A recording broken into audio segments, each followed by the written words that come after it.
Match will take just before the embargo. Mike. Good afternoon, Pep. One trophy in the bag. Is that something now as a manager you forget about? You just say, right, that's done, or is it something that becomes a motivation to win more trophies? Good morning. Not to win more trophies is win another game. So in football and sport is forget always what you have done, good or bad, and think in the next one. And we won. We were so happy, but it would have been the opposite, and Arsenal would have won. So let's think about in tomorrow game. So that is what it is. And at the end of the season, in May, in summertime, we are going to think how was the season, the good moments and the bad moments. But in your experience with your players that have won things before, does that become something that relaxes them because they have won one? That's the pressure maybe on the shoulders of But I don't think so. So in the fact we are fighting for the most important title of the season by far is the Premier League, more than Champions League, more than FA Cup, more than Carabao Cup. Of course, it's enough argument to be focused, to still focus, and because our next 6 fixtures are terrible in terms of the quality of the opponents. We have 4 games away, and of course we have in a good position, but it's not already done. We have to win still 6 games. So, and when you think about Arsenal, you think about Chelsea, Tottenham, United, and our away teams in Stoke City when it's playing for the relegation, go to Goodison Park, where always statistically always is so tough game. So we have a lot of still the tough games to play, and you have to be still remain focused. Is this game against Arsenal harder because of Sunday? They've had a lot of criticism about the way they play. Does that make this a harder game than if Sunday hadn't been played? Arsenal is always a hard game, and when they play, they are a tough team in Emirates. So maybe they were not consistency during the season, but at home they were so strong. I don't know how many points they dropped, but not too much. And the times always I've been there in Barcelona, Bayern Munich, in Manchester City, always is tough. Injury-wise, how's Fernandinho and how's Raheem Sterling? Raheem is much better. I don't know if he's able to play tomorrow, but hopefully, I don't know, Chelsea or Basel. And Fernandinho for the game, tomorrow game is out. Let's talk about the new contract for Phil Foden. Is that something that will just take care of itself because he's a player that you want to keep? Yeah, he knows. His family knows. Manager knows. Yeah, we would like to keep with us for a long time. He's a potential player for the future. He has to grow up, make us strong, but the huge quality is there. Hi, Pep. I spoke to some of the players after the game at Wembley, and the first thought was to enjoy the evening and then to quickly move on to the league. Is that coming from you, or do you think that's coming from the players, that enthusiasm to keep on fighting for the title and stuff like that? The Premier League show a lot. It's like La Liga, Bundesliga, or Calcio. It's every week, every 3 days a game. They show how good you are during 11 months.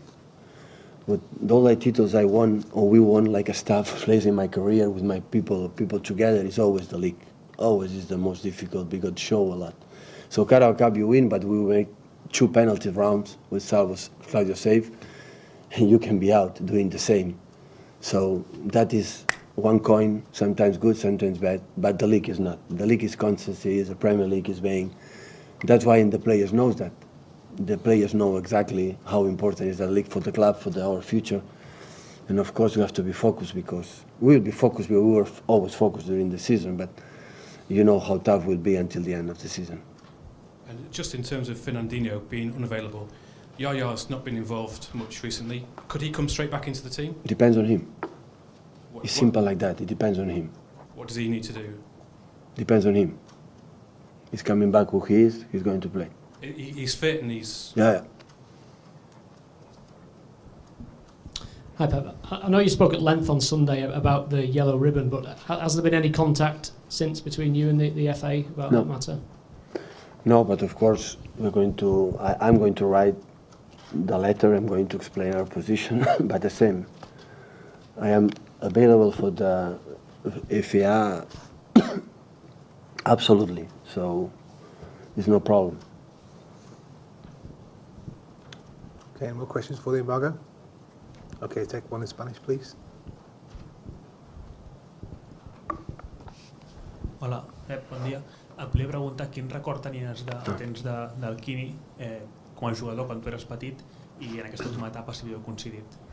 Bé, jo tinc pocs records. Com a jugador el recordo poc perquè jo molt petit, jo no solia anar al camp del Barça perquè els pares no eren socis, per tant hi anava molt de tant en tant, però em va agafar molt jove. Vaig coincidir amb ell quan ja era entrenador del Barça. Tot el que he llegit en aquestes últimes hores em sembla que és la sensació que vaig tenir quan vaig coincidir amb ell, però sobretot em quedo el que primer José Ramón Alessanco, el Tali, probablement l'exemple de com ha de ser un capità, ell em va explicar molt i molt sobre ell, i després amb el Luis Enrique i el Pito Abelardo, que vam coincidir, doncs també a través d'ells he conegut probablement o he entès una mica la figura d'en Quini, però evidentment no vaig coincidir perquè per conèixer has d'estar amb ells. Em guio més amb altres persones com aquestes que t'he dit, que el van conèixer molt i em van explicar tot el que la gent està dient durant aquestes hores. Una molta forta abraçada a la seva família, que descansi en pau i que, evidentment, de les persones no hi ha dubte que han fet el que és ara el futbol espanyol. I, per tant, content doncs, que Gijón, la seva terra, doncs, li faci l'homenatge que es mereix. Yesterday, unfortunately, the former Spanish player Quini passed away. What are your memories of him if you meet him when you were in Barcelona? Well, to be honest, I have very few memories of him because when he was playing I was very little. I didn't used to go to Camp Nou that often, but then I met him when I was a manager there at FC Barcelona, and everything I read in the last few hours and also the feeling I had when I met him and also what other players told me, like Alexanco, the former FC Barcelona captain, and other players like Abelardo, Luis Enrique, I learned thanks to them how Quini was, and understand the kind of person he was, and everything I know from him is thanks to those guys, what they told me about him. So just send a warm regard to his family. He's obviously one of the players who helped to build what Spanish football is nowadays, and he deserves all the tributes and celebrations in Gijón, in his local town, about him. Hola, Pep. Tu sempre has dit que t'has sentit molt recolzat per l'afició d'aquest equip des del principi, des de la cançó que et van fer, però l'altre dia a Wembley, sense que ningú els hi demanés, molta gent va portar un llaç groc per fer-te costat. Volia saber què et genera el gest aquest de l'afició. Doncs un sentiment de pertànyer a alguna cosa, agraïment. Ells no han de per què estar involucrats perquè és un altre país, però molt contents de que la gent entengui la situació de 4 persones, doncs estan en pressió preventiva. Agraïment absolut. How does it make you feel the fact that Manchester City fans wear yellow ribbons to support you the other day in Wembley, for instance? Was the feeling of to belong to something? Obviously, I'm really grateful for that initiative. They don't have to do it, and because it's obviously another country, and yet they did that. So that makes me really happy because that makes people understand the situation, what's going on. People in preventive prison in Spain. So 100% grateful to them. Okay, guys, run an embargo, please, for 10:30 this